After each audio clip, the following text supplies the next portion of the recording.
Is this frequency in use?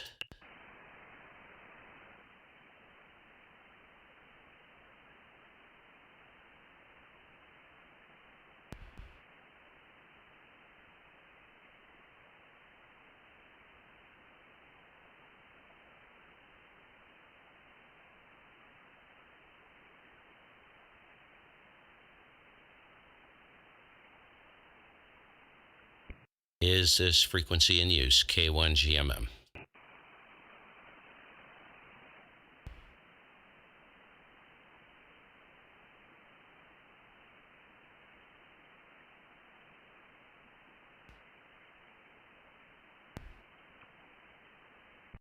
Hello, CQ. Hello, CQ.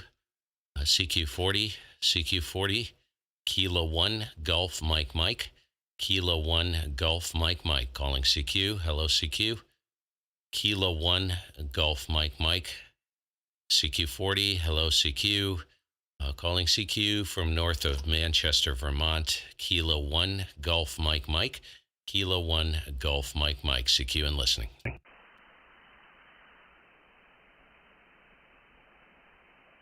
Hey, Mikey, what's up, dude? Just doing a test stream here. Make sure my audio is working on console. Trying to get it to train wreck. Hope all is well, Mike. Calling CQ. Hello, CQ. Kilo 1 Golf Mike Mike. Kilo 1 Golf Mike Mike. Calling CQ. Hello, CQ. Kilo 1 Golf Mike Mike. CQ and listening.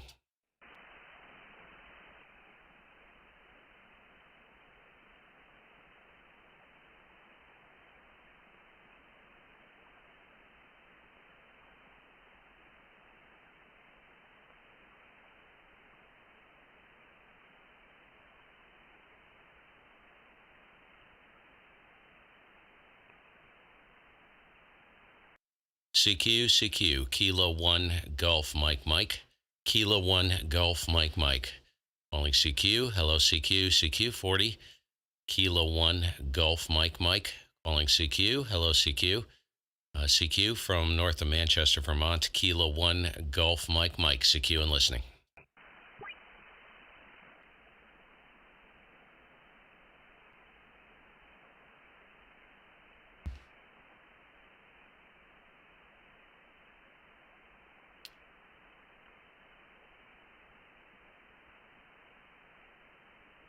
Well, you may be listening to nothing but silence, Mike. Ew. Kilo 1 Golf Mike Mike. Kilo 1 Golf Mike Mike. CQ. CQ, CQ. Kilo 1 Golf Mike Mike. Calling CQ. Hello, CQ40. Kilo 1 Golf Mike Mike. CQ and listening.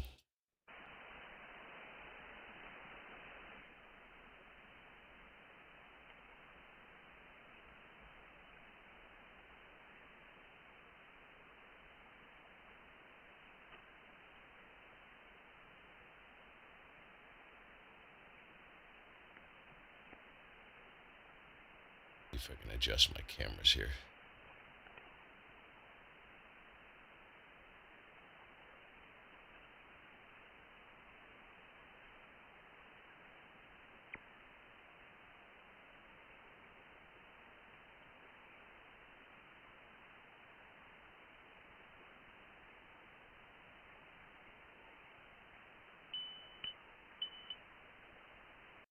Calling CQ. Hello, CQ. CQ40. CQ40. Kilo 1 Golf Mike Mike. Kilo 1 Golf Mike Mike. Calling CQ. Hello, CQ. Kilo 1 Golf Mike Mike. CQ and listening.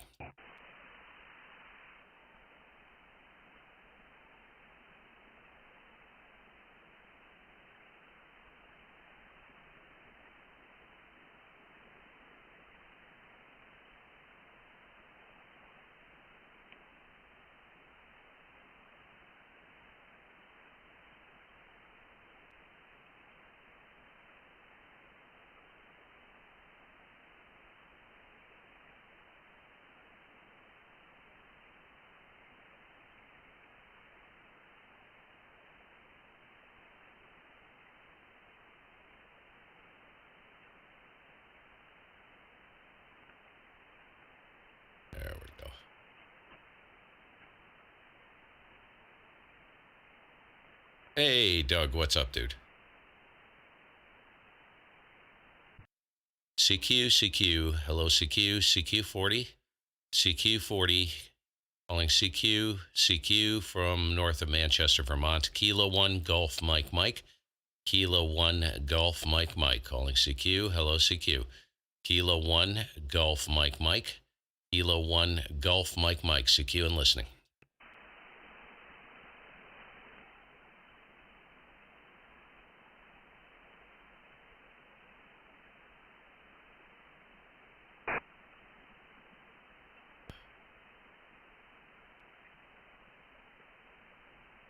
Well, somebody squelch crashed down here, so maybe there's somebody listening.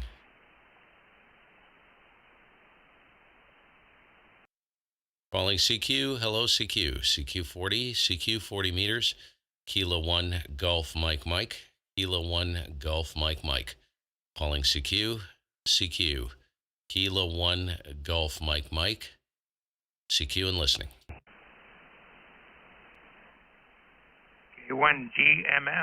K1GMM, this is Nancy 8 Mike Whiskey.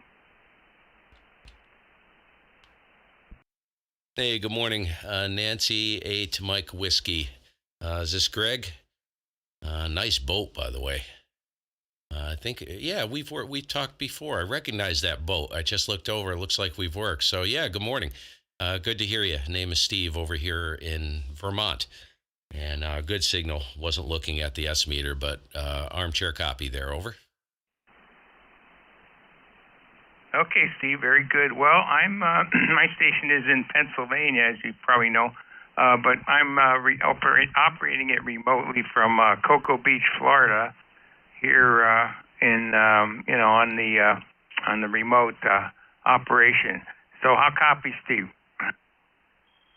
Oh man, what do you got? A little nuclear reactor running down there in PA? Yeah, well, that explains it. I have a very good path to PA generally. 30 over. You're blasting in, man. So you're a snowbird then, I take it. You're down there for the winter, right? I think we may have even spoken about this before. Yep, it actually shows you down in Cocoa Beach. So very nice, dude. I got a friend in Alabama, and he was out working on an antenna last weekend in shorts and a T-shirt. So it must be pretty nice down there. Not like that up here. It's gone ugly quick. Go ahead. Right. Well, I'm glad I escaped. It's about 70 degrees and sunny here today, so I'll take it. Wow. Yeah, trying to push 40 over. It's a great signal. I got everything locked down, man. Really quiet, too. So, yeah, do you have a good, how'd your Thanksgiving go? Do you have to do any traveling, or did you park it? No, I was in Pennsylvania for Thanksgiving. We left just after that, so it was fine, family and all, but not too many. Nobody wants to have a big group anymore because of the virus and all. So we had a pretty small group. How about you? Yeah, same here. It was just the four of us. My mother lives about 25 miles south. She's 88, 89. I can't remember. Somewhere she's pushing 90 years old, still a firecracker. But I drove down and I picked her up, and it was just my wife and I and my daughter and her. So pretty quiet, dude. And it's, to be honest with you, it's kind of nice because you don't have to, you're not cooking. My wife and myself, we're not cooking for like 30 people. Those days are long gone anyways. I grew up as a kid with 30 to 40 people in the house at all the holidays, regardless of where we were, whose ever house we were at. I mean, it was a lot of fun when we were younger. Now it's, I don't know. I kind of like it quiet. I think that's the introvert, antisocial nature that I've developed over the years. Over. Right. Well, I'm sort of the same way. I can remember a holiday gatherings, Hey, a Tony. big crowd, Andy, what's up, dude? big crowd of relatives, and we'd have set up tables outside and all over the place, and that was something else. But generally doesn't happen anymore. You're right. Not just because of COVID. I guess people just don't do it anymore. My kids are moved away, So we don't have it. If they're traveling, you don't know where they're going to be. So it's a little different. Of course, down here in Cocoa Beach, we don't have any problems getting people to visit us. Oh no, you put out the word, dude. Well, you probably don't even need to put out the word. You ever get calls? People just like, hey, Greg, we're on our way down. Or do you have people just show up at the door? I would imagine with this stuff, the onslaught of this, with the snow we've gotten, which is right on schedule. I can't complain. This is what happens. It's actually late this year because it's not uncommon to have the mountains here snow-capped on Columbus Day weekend. So it was late coming. But you always, it's always, unless you're unless you do a lot of skiing or snowmobiling, snowshoeing, stuff like that, there's really no reason to live here, as you know, stay here through the winter. But, yeah. Do you change the welcome sign on your front door to this is private property, beware of guard dog? I always wonder that, everybody who goes to Florida, if there's a mass exodus with the rest of the family members coming down to visit. Go ahead. Yeah. Well, my guard dog is a sleepy beagle. She doesn't wake up. She doesn't bark. She's just sleeping. The only time she'll get up is when the refrigerator door opens. So, guard dog is not the thing. But yeah, I kind of think that it would be nice up where you are in the summertime. It wouldn't be too warm. It should be pretty nice up there in summer, right? Oh yeah, NAMWK1GMM. Oh yeah, this is a beautiful place in the summer through early fall. I would say the kill box is usually June through end of September, second, third week of September. It can get pretty cool by beginning of October. But yeah, it's beautiful, man, up here in the summertime. But she's a little ugly. Winter, it's funny. People don't realize how long winter is up here. It's 6 months, 6 months of winter. And technically, I've had chats with a friend of mine, Glenn. I mentioned him down in Alabama. And, it's 6 months of winter, or what is the really brutal hot season down there? Because he's kind of right over the border from you. Well, you're even further south, I think, down where you're at, than Alabama is. But what is it?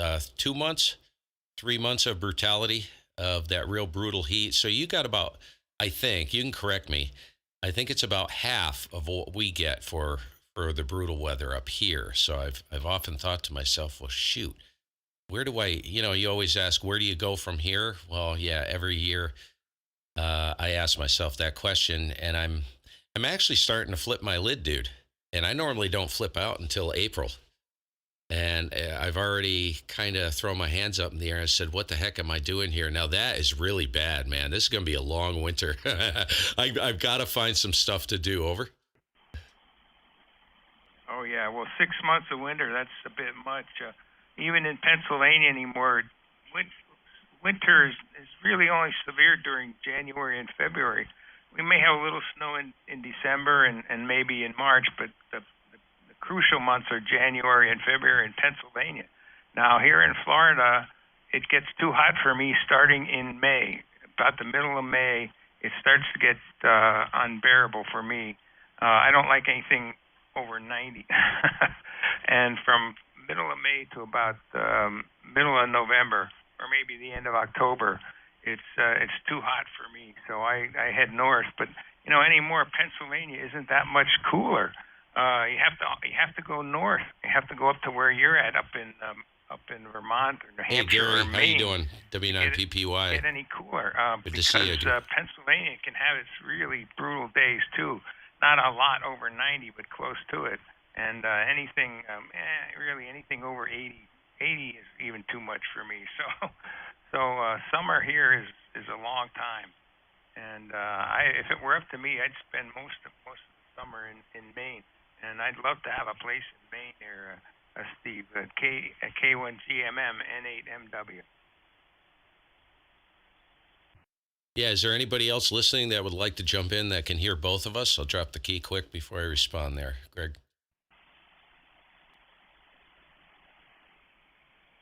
Okay, I didn't hear anything.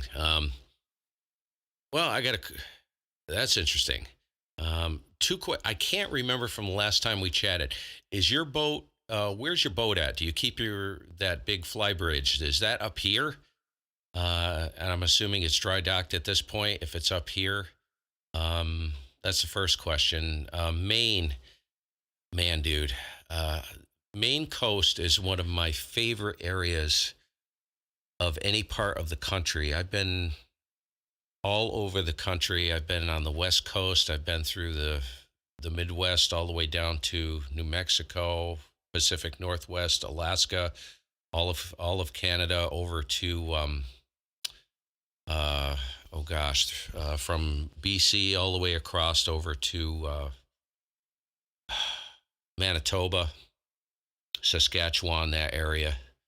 And of all those places, Maine coast kind of reminds me a little bit of Alaska, a little bit, without the mountains. You get into the southern areas of Alaska, like the Ketchikan, Juneau, Sitka area. Wow, beautiful snow-capped mountains in the summertime, right on the coast. And very rugged terrain. Maine kind of reminds me of that without the mountains, but I don't know. I have this affinity for the Maine coast. I love it. My wife and I used to go out to Acadia every year for years. When we were first started dating, and right up until we had our daughter, which was in 2009, and that was from about a decade, about 1989 through 2009. We were out there every year. Our favorite spot there, and spent a lot of time as a photographer, around anywhere from Portland north to Pemaquid up into Acadia, and I can't remember that park. It's just north of Acadia. It's right on the edge of it on the mainland. Kind of a hidden gem. Everybody flocks to Acadia. That place is a total madhouse. In the summertime, it's crazy, but a lot of fun. Really beautiful. And when it's not raining, over. Okay, yeah, I'd never been to most of Maine. I've just been to Portland and places like that. I haven't been to Wells, mostly on the coast, because the boat that you see on my webpage here is in Boston Harbor, and the trip from Boston to Maine isn't too bad. John. But unfortunately, maybe fortunately, that boat, we sold that boat. It just got to be a bit too much. It's a 50-foot boat, and it isn't cheap. You park that boat, it's like you're parking a semi. So what they charge you in Boston Harbor for a slip is just outrageous. So after about 10 years of owning it, we finally sold it. And now it's still in Boston Harbor in the same spot, but it's not my expense anymore.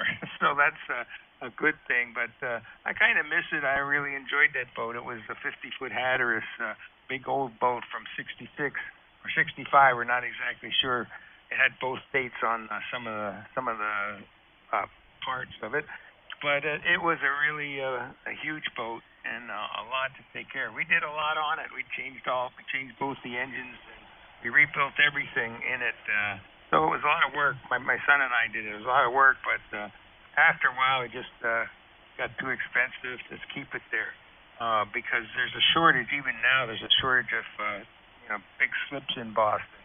It's nice. There's some nice marinas there, and we were in one of the real nice ones, Charleston Marina. But we gave it up. So anyway, when I was there, we used to travel up to Maine and went to different places. The boat was actually from New Hampshire up on the Merrimack. That's where we bought it. And that's a pretty brutal river if you know anything, but that's where that came from. So anyway, I'd love to spend some time in Maine, and I may do that one summer. I have an RV, and I'd love to take it up there and just look around. There, Steve. K1GMM N8MW. Really quick, Greg, you still copying me? Okay, we got about 20 dB of QSB. You were about 35 over, and now you're about 15 over. So are you still copying me? Okay. Oh yeah, I copy you just fine. You're down about 10 dB also, but it's no problem. You're still 15 over. Okay. Okay. Good. I didn't want you to struggle. I didn't know if you were struggling. Um, Wells. What is the name of that gun shop in Wells? Is it? No, it's not in Wells. Kittery. Kittery. Where is Wells? Wells, I think, is north of Kittery. Correct. Well, you have to. I got me, Steve. You have to look on a map. There's only a couple places I've been to in Maine, so I'm not real familiar with it. But yeah, I don't know. I don't know. You say there's a big gun shop there? Oh man, I used to go over to that dude. It was awesome. It's probably the best and biggest here in the Northeast. It was in Kittery, something trading post. I can't remember the name of that place. Kittery. It wasn't named Kittery.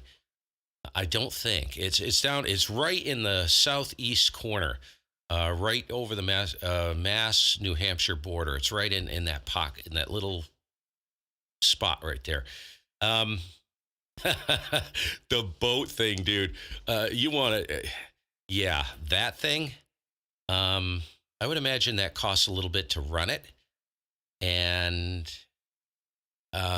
yeah, the slips. I remember we may have talked about this before. I hate to rehash old trash, but um, I was looking years. This was about 10 years ago.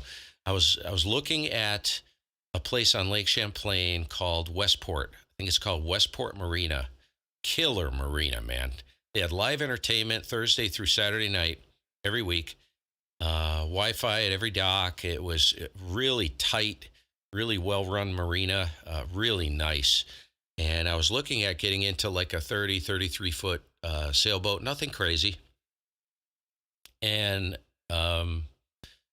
putting it in there. So of course, that's a tough marina to get into. So I jumped on the waiting list, and it was a good thing that this didn't happen. Um, So I got on the waiting list first, and I found a few boats that were on Champlain on dry dock that didn't need much work, basically new rigging, stuff like that. And wanted a place to hang my hat, and I'm very familiar, spent hundreds of hours, about 500 hours on Champlain every spring fishing. So I'm very from all over the lake. So I'm really familiar with the lake. And I just had this gut check, and didn't end up pulling the trigger on the boat, and there was no love lost. Well, guess who calls? It was like a 2-year waiting list, and literally, like, I don't know, just 2 or 3 months maybe after I got on the waiting list, they said, "We have a slip open for you." And I'm like, I don't have a boat. You have to go ahead, take me off the list. Um, I always wonder if that was a mistake, but I remember looking at the cost per year, because that boat wouldn't be trailable, so I'd have to have them pull it, store it, um, get it wrapped up, and put it in dry dock. And the cost of storage, the dock fees, pulling it, wasn't cheap, dude. It was pretty painful there. K1 GMM. Oh yeah, well, tell me about it. Charlestown Harbor, was charging us.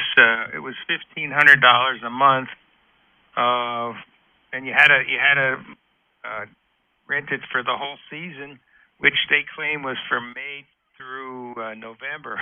Well, if you know anything about Boston, you know that the summer season is not May through November.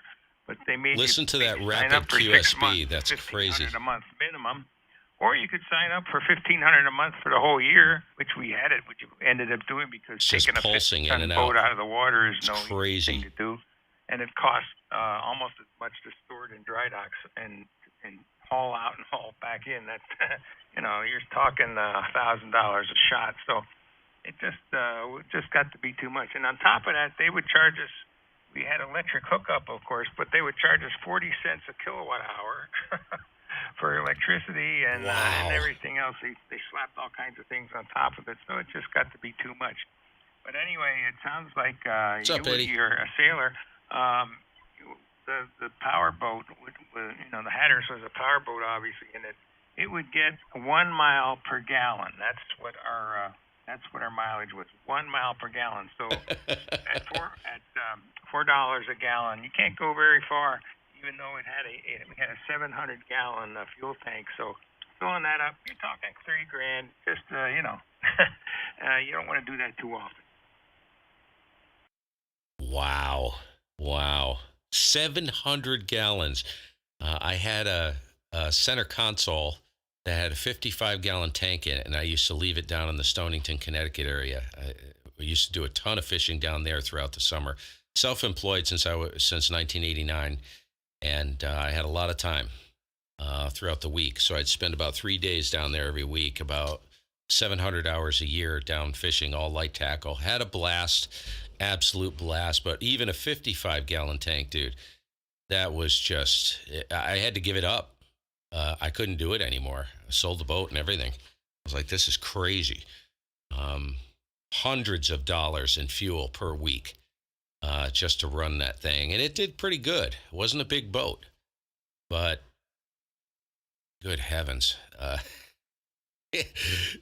Just bleed you dry, Fortunately, I never had any mechanical issues with it or anything else. But I got a quick question for you. I'm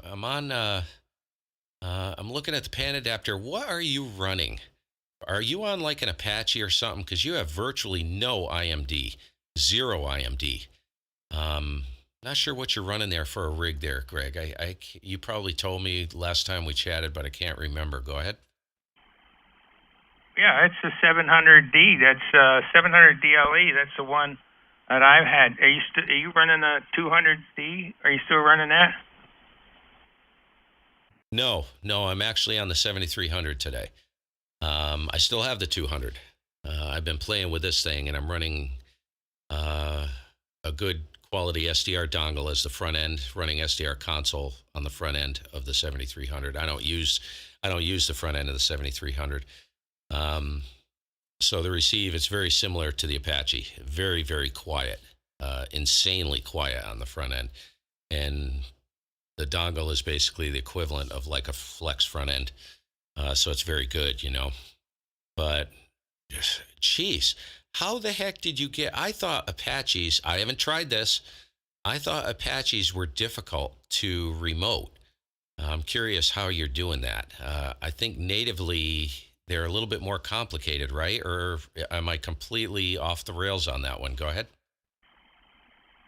No, they don't have any built-in remote capability. You have to do it all externally, and that's what I do. I use it's hooked up to the computer, so I VPN into the computer, and for audio, I'm using the remote rig hardware, which has basically no latency because it's all hardware.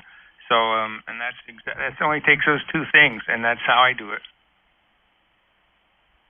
Wow, that is cool. So you don't go, I know some guys go like, what is it, they team viewer in, they got all this stuff running and use TeamSpeak or something to remote into rigs that don't natively do that.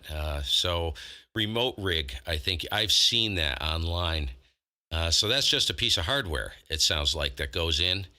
And that handles all your audio through, so you VPN, so you go into the computer that's running on the Anon, right? Try and get my head around this. And so what do? Do you have to use a computer on the other end to go in, or can you use like an Android phone or anything like that? Go ahead. I don't know. I've never tried to use an Android. I use just a small laptop on the remote end, and you run. It's actually Real VNC. If you ever heard of that VPN, you run Real VNC viewer on the remote end, and you run Real VNC server. Daniel, on the local what's end. up, so dude? you got a computer on both ends, but on the remote end, it doesn't take much. It's just a little laptop, and for the audio is all handled by the remote rig. The audio, both transmit and receive, and the push to talk is handled by the remote rig. But everything else, is just like you're sitting at your computer right next to the radio, because real VNC is a very fast a fast a VPN, and it's just like you're sitting there. There's almost no delay associated with it. So I don't know if you're familiar with that or not, Steve. No, negative. It's above my pay grade, Greg. It is. It's above my pay grade. Never tried it. Always thought about it. Are those the remote? I remember this was, this must have been 3 years ago, maybe. One of the guys I used to chat with, well, a bunch of them on the old Coots on 3969 during the day. They were starting to break into this with all different rigs, but they were doing it. They weren't, I don't think they were using a remote rig, but I remember researching it, and I can't, I'll have to go in. I'm not gonna torture you with too many questions on that. I'll have to go in and take a look if I ever did that. See, the problem I have here is that I'm home all the time. So what's the point?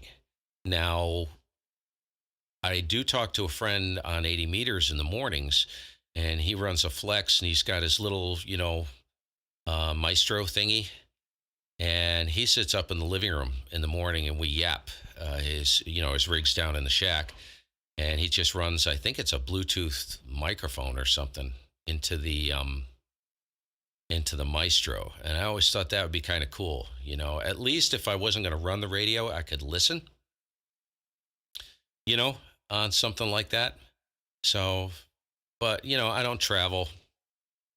You're in a different situation, which is actually really slick, because that's a nice station. And you have down there, throws a whomp of a signal, and it's all really good equipment. So, I mean, that's a major win-win to be able to remote into that and use that anywhere, especially if you don't have to deal with horrid latency. That's why I was kind of confused, because a lot of times I'll hear guys running remote, and there's a certain element of latency. And boy, when I drop the key, you're on it.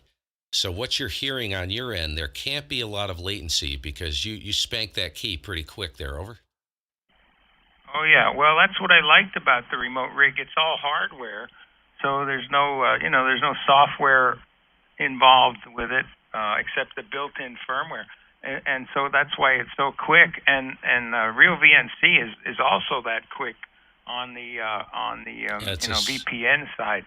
So I tried to pick the fastest things I could find, and that was it, because I was concerned about latency as well, and I think it's done a pretty good job.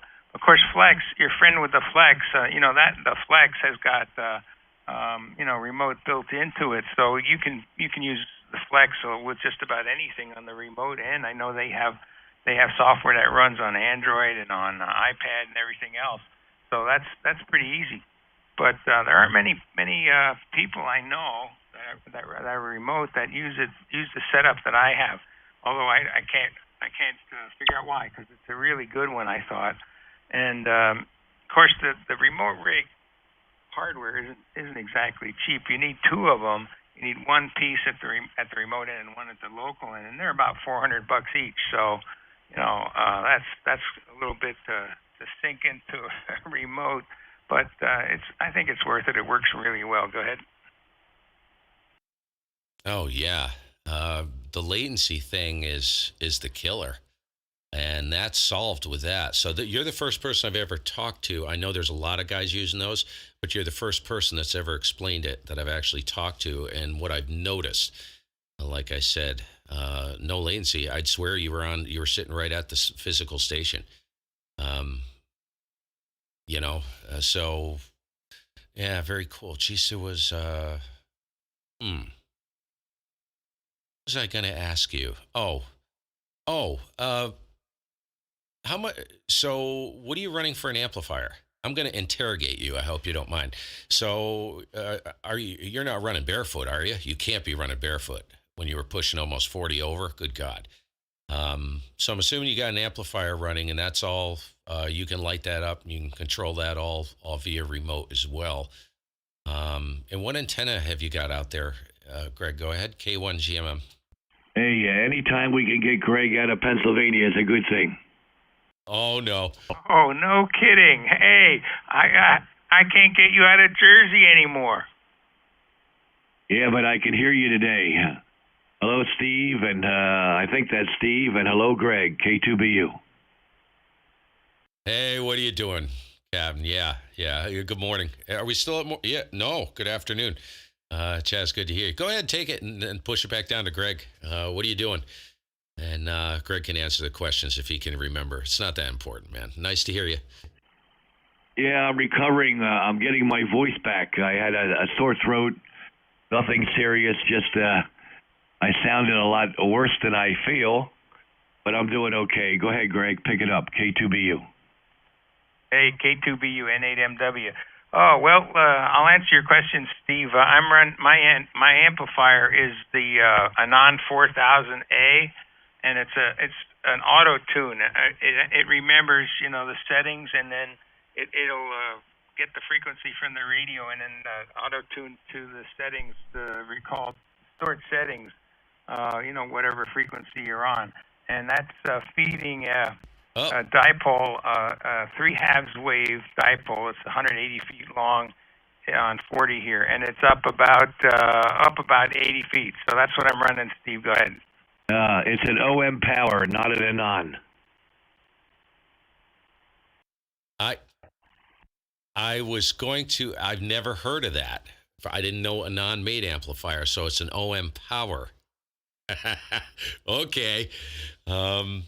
I'm actually, okay, that makes sense. It had me totally confused, and I was just about ready to light up a browser and go to Anon Apache and see if I could find what that amplifier was. So it took, I don't know how long I've been doing this. I've been pushing a test stream on the YouTube channel, and I've got this weird anomaly with a stinking sound card. I thought I had it solved. I changed the bit rate. I'm running console, and I'm running on the external card, and it's starting to chop. And it took a long time. I did a test stream this morning, and it's taken, I've been in here, at least a half hour with you, Greg? And all of a sudden, it's starting to chop. I'm still running at about 25 milliseconds on the audio in console, but it's unstable. And the only way I can get this stable is to run on the Realtek card in the computer, which I'm just about ready to switch over. It's starting to, I'm getting some buffering issues, but it shows as stable in console. So I was running on 32-bit 48 kilohertz. Everything on the computer, all the cards, everything's running at 48. And that's what it runs on the Anon in the Sun, but I'm on the 7300 running console. And dadgummit, it fell apart. So I'm going to have to switch it over to the Realtek. It never does this on the Realtek card. It's like, it's like something to do with the software. There's a conflict in there running on the external card. I dropped the bit rate to 24-bit from 32, same sample rate. I suppose I could drop, I did drop it to 44.1, and all hell broke loose, so it didn't like that. Just can't seem to crack this nut. This is driving me up the wall. Go ahead, Greg. I'll put it back to you, and I'm going to make the switch over to the Realtek card, see if it straightens out. Yeah, okay. Go ahead. Go ahead and switch. There's some settings on the remote rig, by the way, Steve, that take care of the chop. If you don't have it set just right.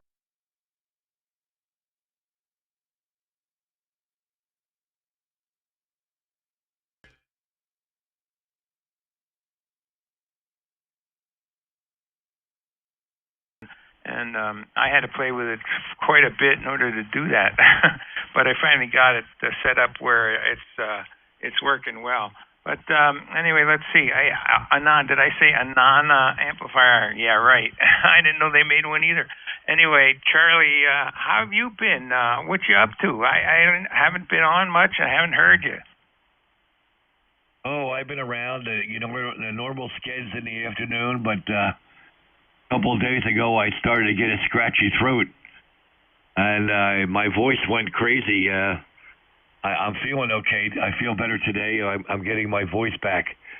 So I've been kind of laying low the last few days. I hope you're doing well. Radio sounds good. If you are remote in Florida, you're doing good. Go ahead.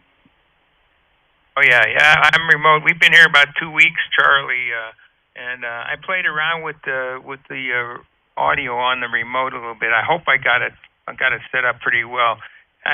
It tends to be a little bit tinny, on the internet connection. But does it sound all right to you now?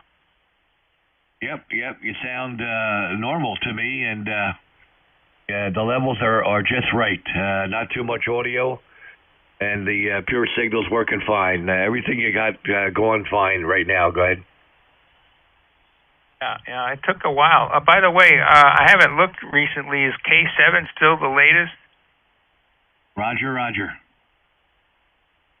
Okay. Well, great. Yeah. He could have had a dozen upgrades since I got here. I think he's been spending time taking care of his mom. I don't know the family situation, but there hasn't been an update in a couple months now. Okay, well, K7 is very stable for me. What do you think? Very, very little problems. Everyone, when I turn the radio on in the morning, I leave it run all day, and sometimes I can come back in a shack, and the system is frozen. It's just a matter of hitting the power button, and everything comes back on. Go ahead. Yeah, I don't have that problem, but every once in a while, if I leave it on for a long time, like you said, I start to get chop on the receive audio, and all I have to do is power it off and power on, and it's fixed. Yep. I've seen that, but for the most part, very stable and no complaints. Go ahead. Yeah, I love it. It's really worked well. So, can you see any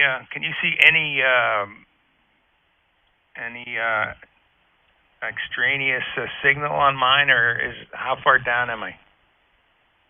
Well, you're not strong enough for me to tell you exactly how far down you are, but it's perfectly fine. Railroad tracks.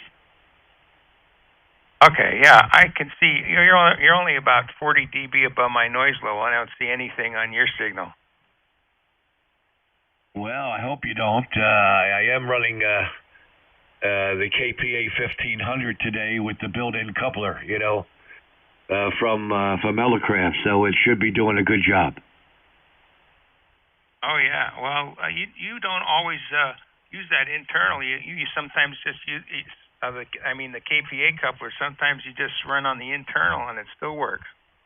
Well, when I'm running typically when I'm running the SPE amplifier and I've split the antennas out, with the 6 antenna ports, I will bypass the external coupler on the one antenna and just use the internal attenuator. Go ahead. Yeah, but you seem to have pretty good luck with that. Oh, by the way, I got my beverage working really well, and I use that on RX2 in diversity receive, and I can bring anybody's signal up just about at least 10 dB doing it that way.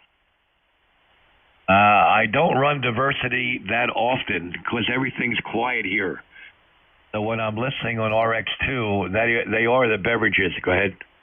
I do the same thing, Greg. Really brilliant system. You have a beverage, Steve? Well, no, I use a whole different antenna. It's interesting. I've used it as an RX, just a receive antenna. I found in the DX, of course, this is on 7580, but it's not up right now, but I was running a vertical. So my primary antenna is horizontally polarized. The vertical, of course, is vertically polarized. And oftentimes I can hear VK on the vertical and I can't on the horizontal and in the DX window. And I found sometimes, more often than not, I can actually mix. I can run either diversity, with a combination of those antennas, or I can run the multi RX function and mix the two. And kind of interesting how it behaves. It depends on the noise floor. What's going? Of course, the vertical's horribly noisy, horrible. And I was running that on transmit for a while, but yeah, the Anon, it's really amazing what you can do with that thing. There's a lot of different things. I don't really have a need for a receive antenna running that system. I can knock the noise out pretty good. Of course, I have a low noise floor anyways. Generally on 80, if there's no static crashing, my noise floor is around minus 136, somewhere in there. So it's very quiet anyways, you know.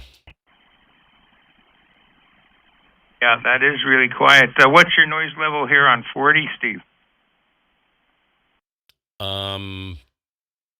I don't know. I'm running console. I know on the 7300 it doesn't even register on the S meter. I don't. I don't know. All I know is it's probably about the same, anywhere from minus 130, minus 140. It's nothing but a very, very silky white hiss. Wow, that's really quiet. I'm minus 120 almost everywhere because there's a lot of stuff going around here. But I can, like I said, I can bring the signals up, the transmitted signals up by 10 dB with diversity, and it does not increase the noise level at all. Yep, that's exactly the same thing I see here. Yeah, kind of interesting, fun to play with, and actually pretty practical. It's kind of cool. I do have noise issues that pop up every once in a while. I don't know. I live, Vermont is kind of like second home hell. So what I've kind of figured out is that somebody shows up, and it usually happens on like a Thursday, and they show up, and there's a couple second homes behind me up on the side of the mountain. I think someone shows up and they turn something on, and it only lasts for a couple days, and then it disappears.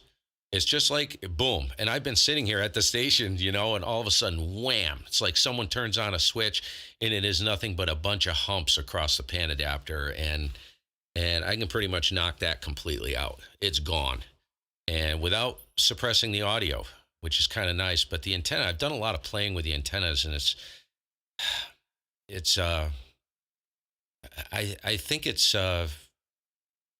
unique to everybody's situation. What the antenna should be.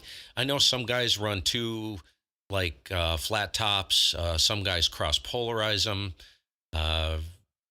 The combination, it's like whatever seems to work at a particular QTH. It's kind of like those rule of thumb things. I kind of look at that whole thing after playing with it. I've been playing with it for a couple of years, and it's like so unique to the environment, because I've had people say, well, why the heck are you doing that? And I said, because it works. It's not supposed to work, but it does.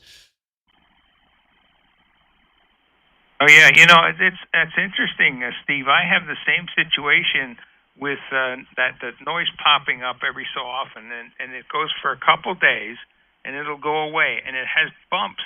It has like little bumps every 10 kilohertz or so. Is that how yours looks? Yep. It shows up every once in a while. I haven't seen it in a couple weeks now. It's coming. It'll show up again, and it is a mess. Well, maybe that's being propagated. I don't know. Maybe it's being propagated up here in the Northeast somewhere. It's possible. I know the other noise is a different kind of noise that I have. It's like we have I don't know if you guys have experienced this. We have a Keurig. Is that what it's called? And that thing must have multiple switching power supplies in it, because you can't even have that plugged in and off. If that thing's plugged in, I mean, it trashes 7580, and it will affect it all the way up to 20 meters with just waves. But it's that switching power supply noise, that like that bacon sizzling type stuff that it's just constant.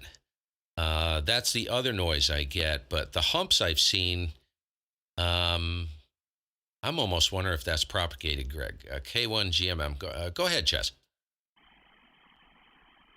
Yeah, okay, no problem. I'm listening to you guys right now on diversity between my transmit antenna and my Northeast beverage. And I can get the noise floor down to minus 145. And you guys are still in S9. Or minus 75 or thereabouts. It's pretty impressive. Listen, I'm going to save my voice here. But interesting conversation, and I will be here for a couple more minutes if anything's directed at me, but I'm just now getting my voice back, so I better be careful here. And I don't go into a coughing spell. Go ahead, Greg, pick it up, K2BU. Okay, Charlie. Yeah, I hope you're feeling better. Nice to hear from you, if that's for sure. But I do hear a little scratchiness in your voice. I don't want you to struggle too much. But anyway, I didn't mention to Steve, or I think Charlie knows this, but my main receive antenna is just here on 40 is a half-wave dipole. It's only 7 feet off the ground, and that's what I combine with my beverage with diversity on RX2, and that's how mine works. But I'm not unlike Charlie. I don't try to reduce the noise level. I try to increase the signal, and the noise level stays the same. I don't know. Does yours work like that, Steve? Well, that's interesting. Yeah, this is kind of like a Pandora's box, and I know people will disagree with me, and I totally get it. Because I don't have, Charlie, I noticed right when you said you had something up with your voice, I knew you didn't sound quite right when you came in. So I hope you feel better, man. I'm sorry I didn't say anything before. Yeah, take care of that. Don't torch it. Don't end up with like the man flu. I think they call it the man flu, right? You lose your voice for like 6 weeks. Yeah, just take it, because you got to be able to get on a radio, man. Run your trap, right? Hey, I do. But anyways, I approach it from that aspect, Greg. I have found, like, one theory is, well, you want an antenna for diversity. You want an antenna that hears the noise well, right? It has to hear the signal in there, but the noise is the most important. Well, I don't approach it from that aspect. I want two antennas that hear equally well, and it's okay if one antenna is noisier than the other. So my diversity antenna is actually purely resonant on the band, and I found, you're going to laugh, but I found an end-fed, right? Even an end-fed, 29 foot, 130 foot end-fed with a 49-to-1. Doesn't have to be a 49-to-1, but primarily diversity I run on 80 meters only. I don't really have a problem on 40 and up, generally. Very, very rarely. It's that 80 and 160 are just horrid at times when you see that noise pop in there. But so I'll run, like, I've run 130 foot, which is half wave, inverted L. I've run a quarter wave, vertical, roughly 64, 65 feet. Hears incredibly well, literally just grounded. With no 49-to-1 on it, just jack a piece of coax in. And I've spun up a choke at the feed point, of Mini 8. I've run, right now I'm running a half wave end fed. And it's not right. I need to get a vertical section up. But placement is difficult because I don't want to, it's a resonant antenna within a very short wavelength of the 80 meter loop out front. So I have to be kind of careful with that.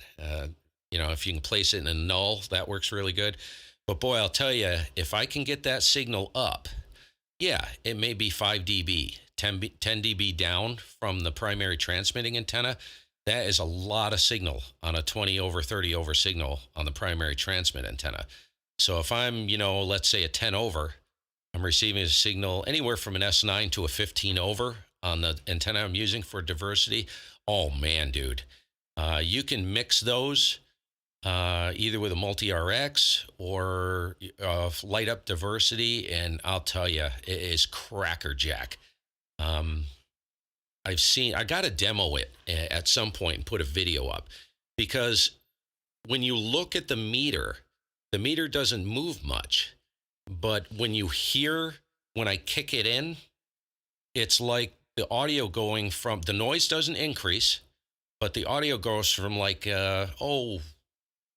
sometimes an S9 to like a 15 over, sometimes almost a 20 over to your ears, although the signal doesn't increase. It pops the audio right out of the noise. It's really cool, and I suspect you've probably seen the same thing. Over. Oh, I have, but a lot of times I do see an actual increase in the signal strength on the meter. More times than not, I see that. But here's the difference with mine, Steve. I don't use a resonant antenna for the RX2 antenna. It's just it's a 1,000-foot beverage. It's 3 feet off the ground, and it's connected to coax with a 9-to-1 balun. It's terminated at the far end, but I use it on 40, 80, and 160, and it works the same on all bands. Oh, that's interesting. Boy, I wish I had. Well, I could run a 1,000-foot beverage all the way up the mountain. 1,000-foot beverage. I thought it because I know Chaz runs beverages. I thought a lot about that. Yeah. How high off the ground you say that was? Well, mine's only 3 feet off the ground, so the difference between 3 feet and 10 feet is more to do with beam width than with anything else. So it receives really well. The signal, the overall signal, is not that much difference between any height between 1 foot and 10 feet. Yeah, see, that's one area I'm totally ignorant, Greg, of beverages. I've never tried one. I don't understand. I've done a little reading on how to put one together, and that's what I've read. You don't want them high off the ground. They don't need to be high off the ground. So, yeah, that's so generally, right? What is the difference in signal strength on average between just raw signal strength? I'm not talking noise or anything else, just the signal coming in between the beverage and your primary and transmitting antenna. Between the beverage and the primary antenna, it's usually 20 to 30 dB difference. But between the primary antenna and my normal receiving antenna, it's usually only 10 dB. So I'm combining the receiving antenna with the beverage. Oh, okay. I misinterpreted that. I get it now. Okay, because I thought, a beverage is really a receive antenna. So you want it quiet. I got a friend, he's actually on the stream right now. He's got a friend that does, don't ask me, dude. He spent an entire summer perfecting this setup. It's like a rectangular loop design in the vertical plane. It's not very big. I think it's only like 25 feet across on 80 meters. And it was the best combination for signal to noise. What he was going for was signal to noise ratio on 80 meters. And it's killer.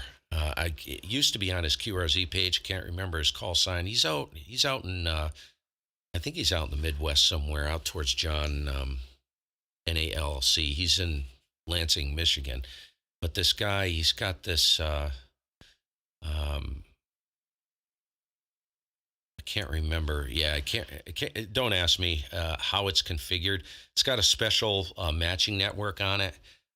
It was something weird. It was like we're on 75 ohm coax on it. And I think it was like a 2 to 6 on it or something like that, balun. And it works really, really well from what I heard. And it's not big. It takes up very little room. It's not a loop on ground. He tried those, didn't like them. This was the best combination. I wish he'd publish an article on it because it's very different and it's really interesting. I don't need 1,000 foot of wire, from what he said. He's done beverages and all the other stuff, and this thing is just killer. Absolutely killer. Um, listen, well, supposedly, that's what he says. Anyways, let me get out of here. I have the wife stomping around on the floor. We're going to be doing, oh, yeah, 2 minutes. Going to be doing lunch here. So I will catch up with you later. Chaz, if you're listening, take care of yourself, man. And Greg, nice to hear you. I'll let you tie the whole thing up. Very interesting conversation. And nice to hear you. And hopefully I run into you before Christmas. If not, Merry Christmas and Slappy New Year and all that other good stuff. Happy Hanukkah. You know the routine. NAMW K1GMM. Okay, Steve. Yeah, you might be talking about a SAL antenna from what way you described it. Kind of, it's called a shared apex loop. Those are really good receive antennas and they're directional. So I don't know if that's what you're talking about or not, but it sounds like it. Anyway, same to you. I'll let you go to lunch. Great speaking with you again, Steve, and I'm sure we'll talk again. I hang out on 40 all the time. But now that I got my remote work and I can back on the air, so it's good to hear you. And great holidays to you also. So have a good lunch. See you, Steve, N8MW. Yeah, you too, man. You take care. And enjoy that nice warm weather.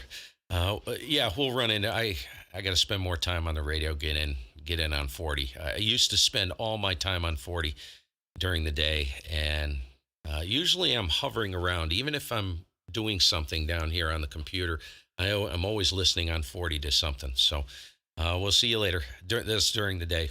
7-3 all around. K1GMM. Yeah, just one comment, Steve, before I lose my voice.